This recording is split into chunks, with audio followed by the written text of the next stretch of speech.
bike chase there. Yeah. And it mixes a little bit of like a sci-fi in it as well. And it's like, wow, it looks awesome to behold. Yeah. You know, even better than what I saw in like the Total Recall remake, Yeah. right? So yeah, I mean, actually, it's just like the second time we're gonna see some kind of like futuristic setting. The next one I'm gonna see is like Looper, so I'm kind of curious to see how they're gonna portray the future there. But nice how they did it, and it's you know, considering this movie is like had a fairly low budget, right? From what I heard, and they did a good job there. Yeah, they have a lot of who directed this again? Pete Travis, he did that. Oh, he did that really awful movie though, Vantage Point. Oh, I remember that. Oh, that was Matthew Fox. Yeah, that was awful. That was not good. That was an awful movie. That was not good. And really, I mean, I guess the director wasn't really partly to blame. It was really the script of that movie. Okay. Here they had Alex Garland, who, if I do remember right, he's the one who wrote Trainspotting. Oh, whoa. Trainspotting. That's heavy. Is it Trainspotting? Or no, it's Irwin Welsh. Sorry, he wrote The Beach, I think. Ah, okay. That was him. The DiCaprio film. Yeah, and that was him. So he dabbles every now and then to script writing and stuff. Right. So you know, I guess the guy loves Judge Dredd. So and it shows. And it shows. A lot of slow mos.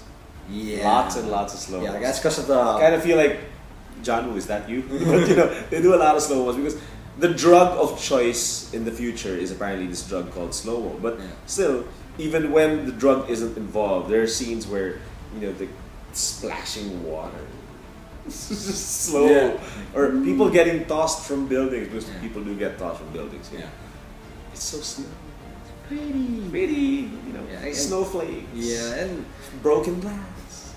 It helps to, well, actually the 3D was kind of useless except for that part. Yeah. Except for those parts. That's the only time that the 3D was like any benefit. Yeah. So you don't need to watch it in 3D. It's fine as it is. Yeah.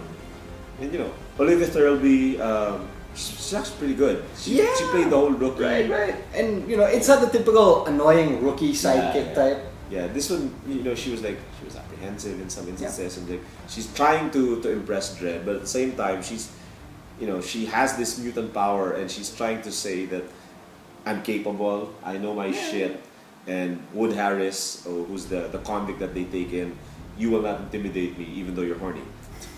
There. Yeah, she was good there. She's come a long way from. She was one of the. She's the best friend of Juno in the movie Juno. No, that was her. Oh man, that was her. Juno. Yeah, so I was thinking. 07. Yeah.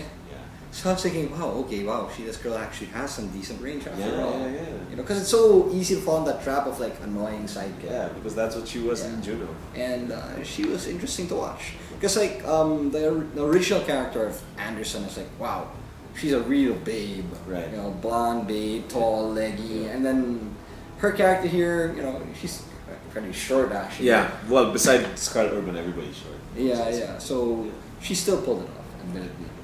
And, well, at least also I just want to bring that up again. My main pet peeve of a lot of these superhero movies is they always got to take the mask off. Yeah. And at least here... Because they want to show who the actor is. Yeah. I always hate that. Yeah. I mean, Iron Man, dude, we know it's RDJ. You don't have to take the helmet off. Right. I think the one movie that's always had that cardinal sin is Spider-Man. Spider-Man, every single time. There's got to be some kind of excuse to take the mask off.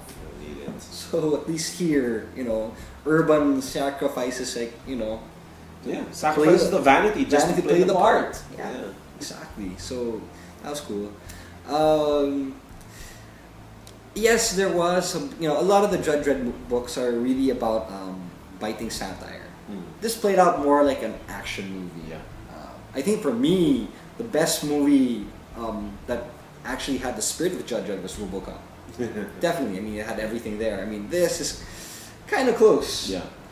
But then there are parts that drag, of course. Yeah. So some parts are took a while for the story to evolve or to progress. Right. But when the action was on, yeah, it's on, and it helps that it's a very tight story. It's very simple. They're stuck in a building. They gotta get out. Yeah, it's not overcomplicated like that old Stallone film where Yeah, It's I like think he has to deal with Rico. Who Rico could be his brother. and they're And genetic that's when- twins. Yeah, and that's when Sido has to walk around the cursed earth.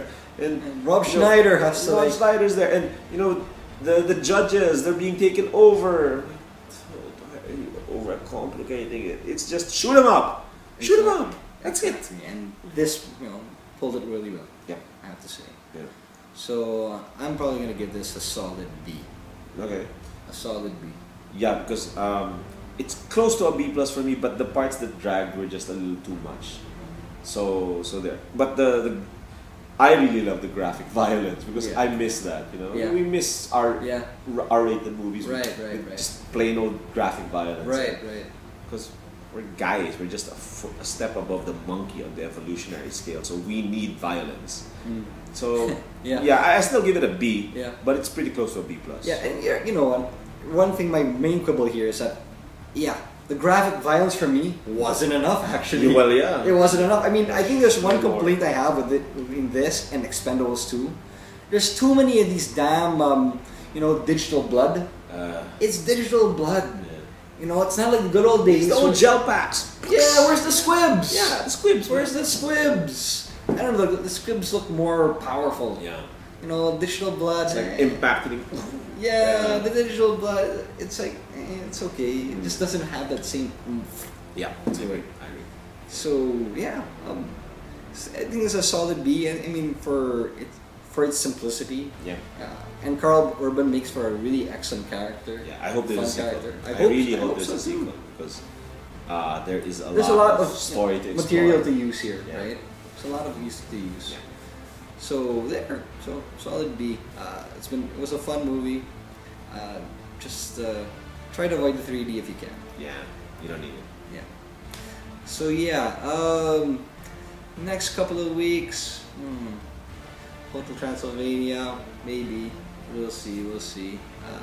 Aside from that, I guess we just have to look forward to October and Yeah. whatever's on then. Yeah. Yeah. Stay tuned. Yep.